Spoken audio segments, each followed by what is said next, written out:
factory, they had a very small turbocharger, no intercooler, so when the turbo gets hot,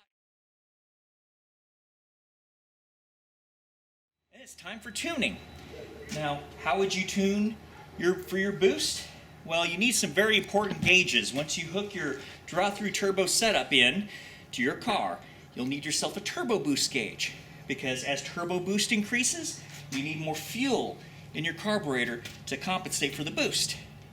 So therefore, that's where this jet kit comes in handy. This is a Holley high-performance jet kit. You open it up, it has lots of sizes of jets to go into your primaries and your secondaries. Primary is what you start off with on your throttle. Now once you go almost to the floor and beyond, all the way to the floor, your secondaries open up. That's when you get extra 2 barrels kicking in and extra 2 jets. So you want to tune your main primaries to have more fuel flow than your secondaries. So for example, first you get your important gauges in your car. Your boost gauge, your exhaust temperature gauge, which you want to put right at the turbo's flange right here. You want to tap right into here, put a probe in there, and that's where your exhaust temperature probe is going to go, right before the turbo's flange. So right when the 6 go to 1 into the turbo, that's where you're going to read your exhaust temp gauge from, that probe. Then you're going to have your air-fuel ratio gauge. And an air-fuel ratio gauge just uses a regular oxygen sensor. You have it tapped into your downpipe. Put your oxygen sensor right to your downpipe, and of course the power and negative and a ground, and you have your air-fuel ratio gauge. So very important gauges you need for your setup. Of course fuel pressure is very important too, because you want to know how much fuel pressure you're getting to your carburetor. Because as boost pressure increases, you want your fuel pressure to go up as well, because the fuel pressure needs to go up to give you more fuel. So adjustable fuel pressure regulator is very important too. But basically you can have an adjustable fuel pressure regulator mounted over here to be able to control your fuel flow. So the first time you push your gas down, you start getting your boost, and if you start to see lean on your air-fuel ratio gauge after your engine's warm, you want to stop. That tells you need to jet higher. Like say for example you started out with a 64 or 66 jet. I've got a 64 jet in my hand. And this little orifice on this jet, see how small the hole is? That's the limit of the fuel that's going to be flowing through that jet. Fuel is going to be nozzled out of this jet. So this is the smallest jet in the kit, a 64, which is the leanest jet in the kit. Now the most rich jet is a 99 jet. And as you can see, look at the hole size on this. That's a heck of a stream of fuel right there. You're not going to want to start with your richest jet. You might not even get your engine to idle. It'll be stumbling, blowing black smoke because you're way too rich. You want to start on the leaner jets and watch your gauges. Lean jet, see red on your air-fuel ratio gauge, you're running too lean, stop, jet a couple up. Like say you start at 64. Start running lean, okay, change your main jets out to a 66. Try that and see if you're in the middle, which is stoich. Red is lean, yellow is stoich, green is rich. You want to be in the middle, stoich, or a hair towards the rich side, because it's better to be a little bit rich than a little bit lean, because sometimes turbos have what's called boost spike. Sometimes the turbo boost spikes past where you set it, and if you're a little rich, it compensates for that. But as soon as you see your boost going above where you set it, you also have to have the sense to back off.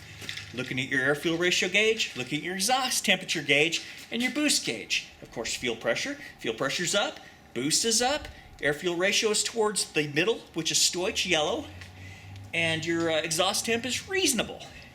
You want to look up your engine and find out what the maximum exhaust temperature your engine can handle safely, and make a little marking, a little sticker on your exhaust temperature gauge, so you know when it starts approaching that hot zone, back off too, because that means you're also too lean. Air-fuel ratio is an early warning that your exhaust temperature is going to go high, because if you're running lean, the next step is exhaust temperature goes up. They kind of work together. All those gauges work together. So once you finally find your jet where you're through your whole idle to redline power curve in like second or third gear with your boost at the place you set it, and you're in the stoich or a hair bit rich, then you found the jet you want, and that will be your primary setting. Then you're going to go for your secondary setting, which you want to go about 2 jet sizes down from primary. So say I decided on a 78 jet. Then I'll probably go to a 76. So 76 secondaries, 78 primaries. A couple jets away from each other for primary secondary settings. Because you're not in your secondaries that often, but you want to make sure your primaries can handle all your low to mid throttle application without going lean. But then when you're wide open throttle, you've got help with the secondaries in the 76 jet to keep you from going too lean. And of course, watch all your gauges every time you're doing a low to mid-range run. And when you're doing a wide open throttle run, you want to watch your gauges, make sure none of them are going into the red, being lean, or going real high in the exhaust temperature. And of course, good range of boost, which you're deciding. Like say you select 12 pounds of boost as a safe zone. You want to make sure all your fuel and your boost and everything works together so your engine lasts and you get the most available power you can get from your draw-through turbo setup. Hey, this is Mad Matt, Budget Boosting. We just got done explaining the basics on jetting a carburetor to your draw-through turbo setup. Basically, what this ensures is that your fuel mixture is just right to provide the right amount of pull and fuel flow to go with the boost, so your ride is running just right. So remember to keep watching our videos. Our next video is going to cover blow-through turbocharging, and I'm also going to cover a segment on very specific on jet tuning a carburetor. I'm going to use a Holley style demon for a demonstration on how to actually change your jets, jet up to richen, jet down to lean your fuel mixture to get your turbo performing at the optimum.